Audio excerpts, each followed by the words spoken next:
The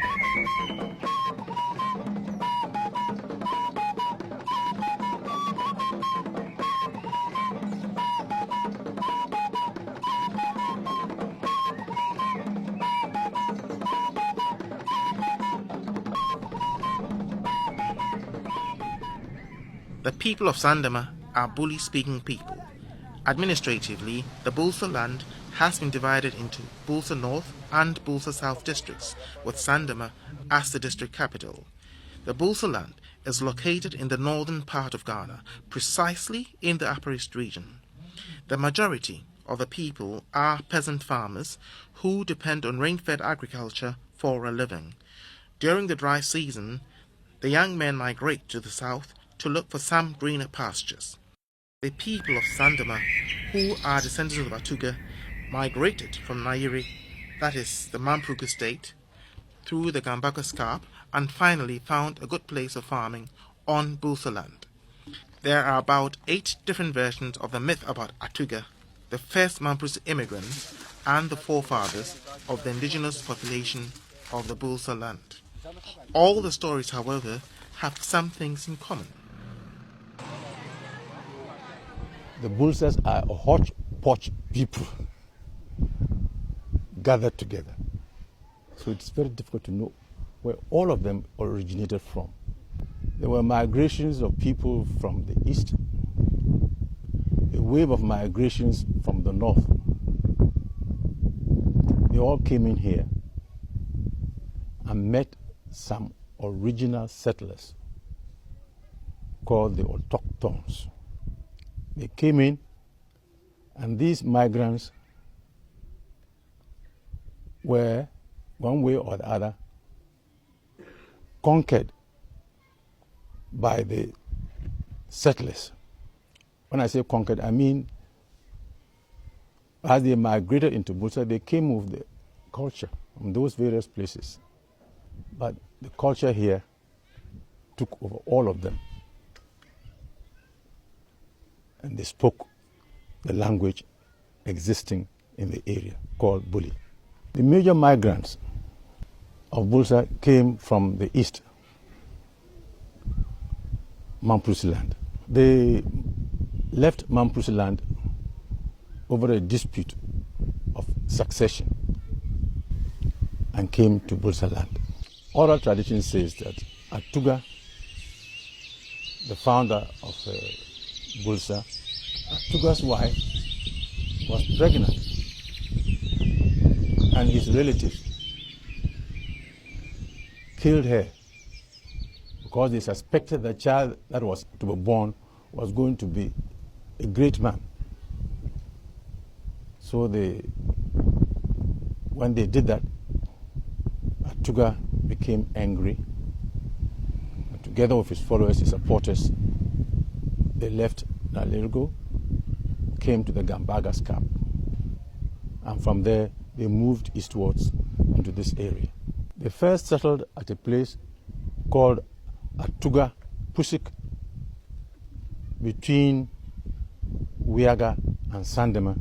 Atuga came in, got married with the settlers, and gave birth to 4 sons.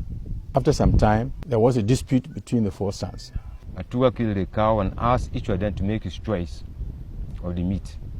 One chose the leg, that is kark. It's now known as kadem.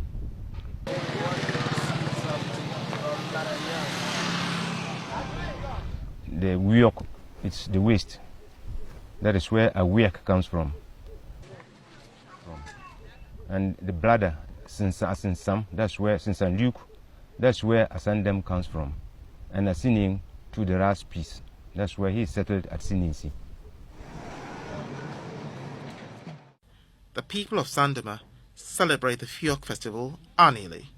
What is the Fiok festival, and what is its origin, and how did it become an annual festival of the people of Builsa land, celebrated under the authority of the paramount chief of Builsa land?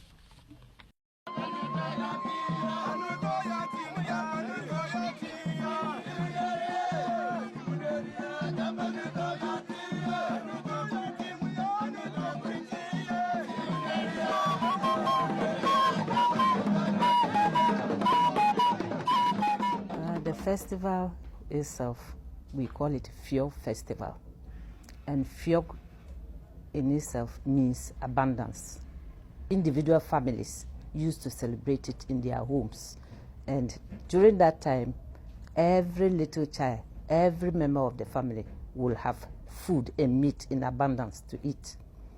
Then it is also celebrated to remember our great grandfathers, how they were great warriors and how they fought the slave raiders.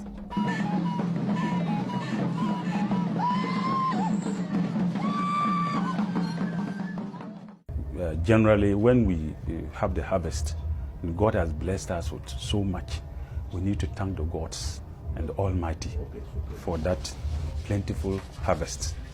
And so this type of harvest, we celebrate it by eating so much and drinking pito and so forth. When I was a child, I can still remember with a relish how each of us was given a fowl, a cooked meal. It was more than even Christmas. And the type of soup they made, I still can picture and try to look back, and I've never had it again. And I just hope that I could become a child one day and these things will start again all over. Unfortunately, they have been taken over by the fact that we had to recognize the fact that we were being scattered by the slave raiders. And so we managed to defeat them, especially around Sandema at Kunkwa. And so that history, that memory has united us, and we think that instead of celebrating Fiog in our various homes and villages, why not come together and do it as one people, so that those fond memories and those days that we suffered so much, we can still remember and tell the story. The Fiog festival is rooted in the traditions of the people. The Builsa people were agrarian farmers and hunters, taking out a living for themselves. They were busily doing these things when in the 18th century, the slave raiders Babatu and Samore descended on them and disrupted their farming activities. The Builsas came together, they rallied in Sandema and gave a decisive defeat to Samore and Babatu. After that, they decided to recognize the day or the period they defeated these slave raiders. Before the slave raiders appeared on the scene, the Builsas were very religious people, and they were told by the prophets, especially the god of Acham, announced to the Sandema people that some guinea fowls were coming from the west, and they should slaughter the guinea fowls for him. That's the god of Acham. Not long, Babatu slave raiders came from the west into Builsa, and they gave them what they deserved.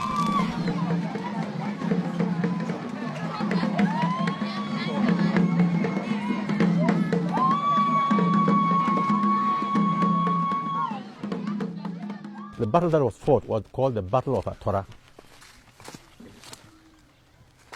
And they met him at Akum Cham.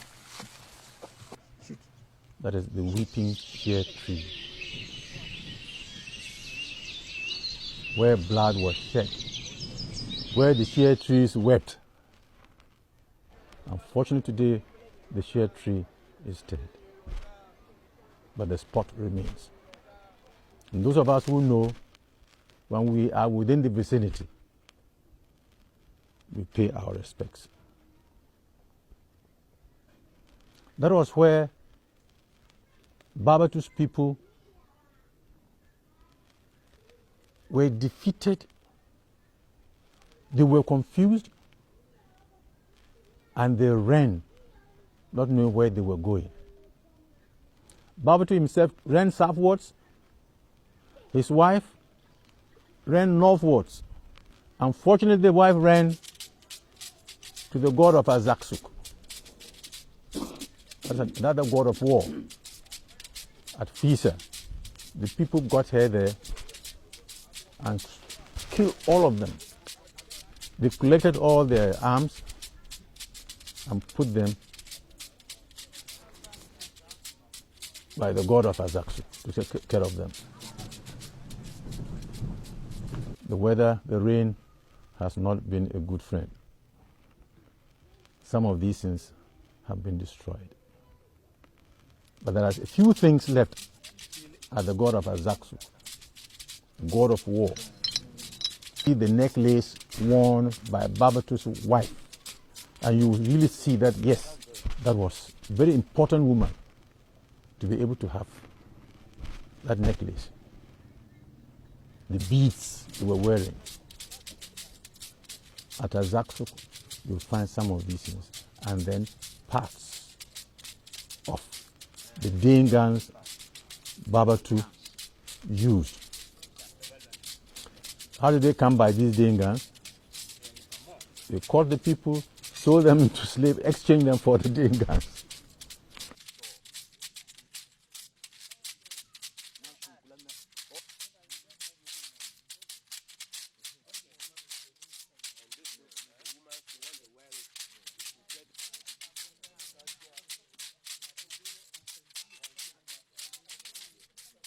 And I'm incidentally called Azagsuk. You cannot play with that God. When we get there,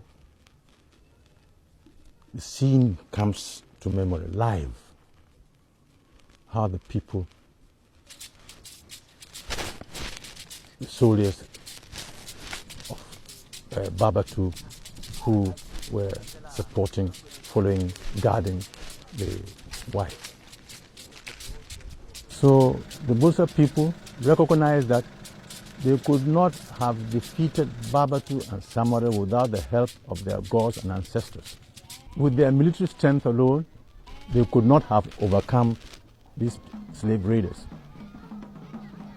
So after the defeat of the slave raiders, the Builsa decided to combine their religion and their military powers together to form the Fiok festival. Our late father, now Dr. Aita Azantilo, started the Fiok festival. And he was doing it in a time a very important personality was coming into the area, would organize the people to come in and display.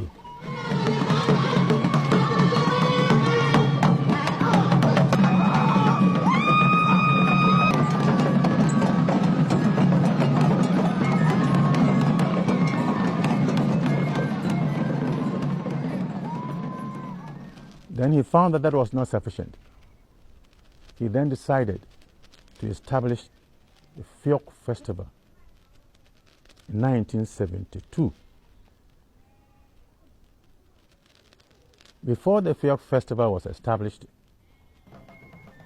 there was the Damba Festival, which was the only festival in northern Ghana. Fiok is a season in Builsa. We have Fanoi and Fiok combined together. We have the Fiok season, stretching from October to January. This is the period where the harvest is done and the people come together to thank God, to thank their ancestors for giving them a bumper harvest. The Fiok Festival itself starts in December, 10 days to the period, Princes of the royal family first wear the war dress to the Sandema market. And as they go around the market, they march around the market, the people realize that the Fiok is about to come.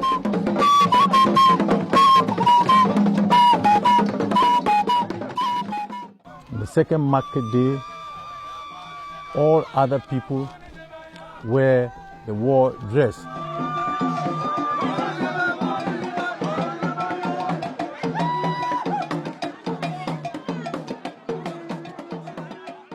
On the third market day, the royal family again takes the lead in adding the war gear.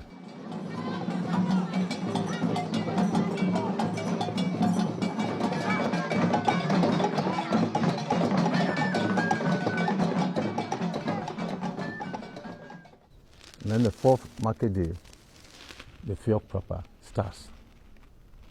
The day before, they all have to assemble in front of the royal palace.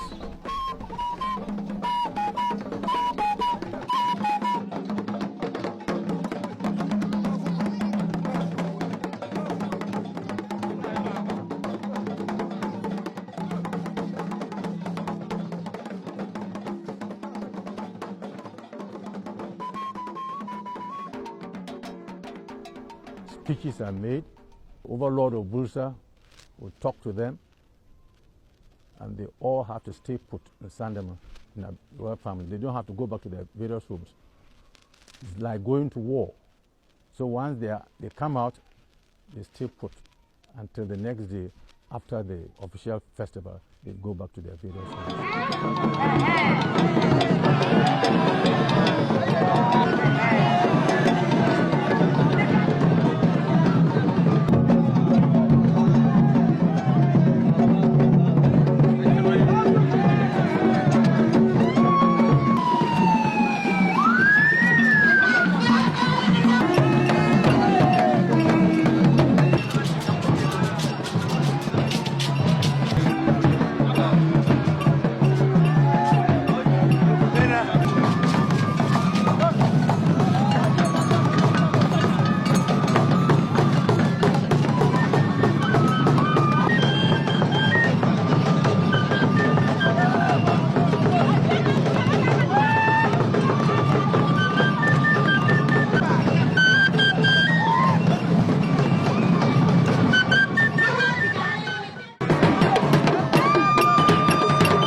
dance, the war dance, to signify this sort of bravery that was exhibited when these slave raiders came.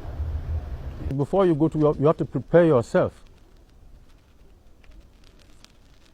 The war gear, those talismans in the past, they were arrow-proof dresses to drive away any arrows,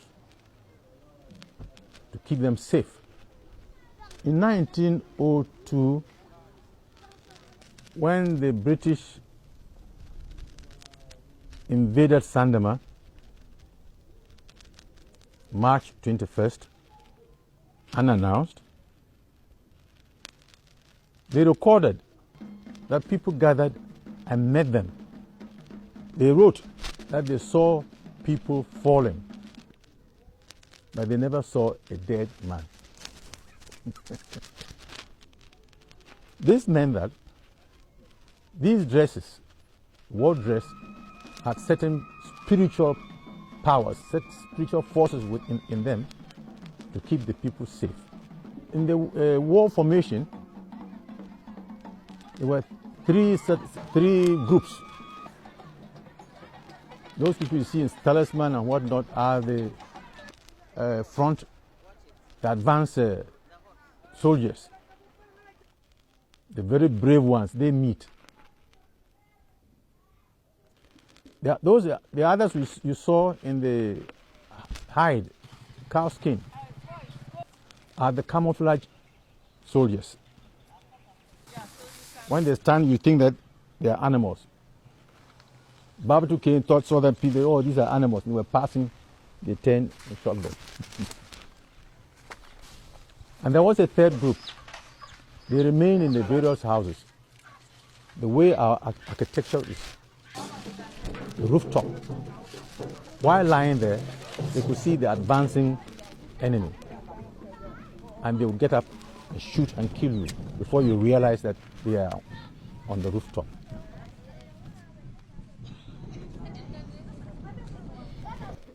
The Builsa people are known all over this country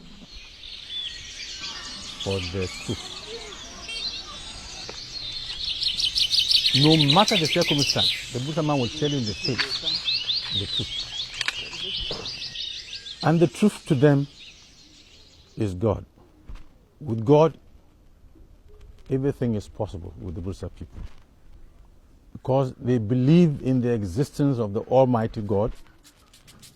They believe in certain spiritual forces controlling this world. They go all out, chest out, and behave like real men.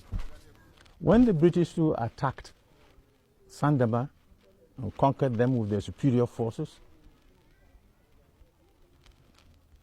Colonel Morris, reporting to the Governor General, Governor Nathan, said that the Builsa people are very warlike, they are very strong,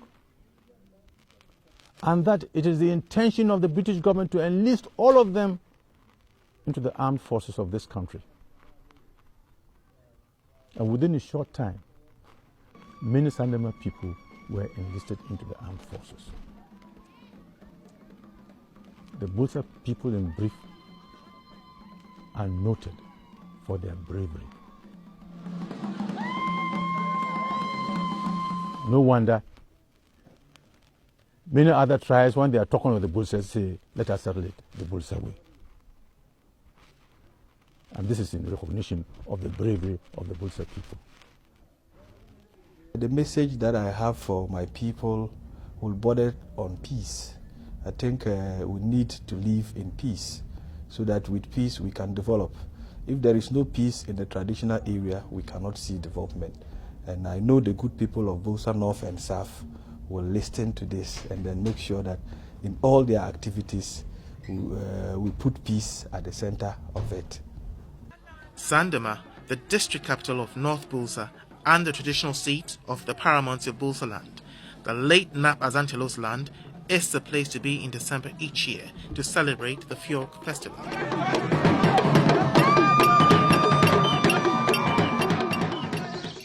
Come and enjoy the canopy trees in Sandema. Have some fresh air, enjoy the chirping sounds of birds in their foliage, learn Bulu, and have fun with the warriors.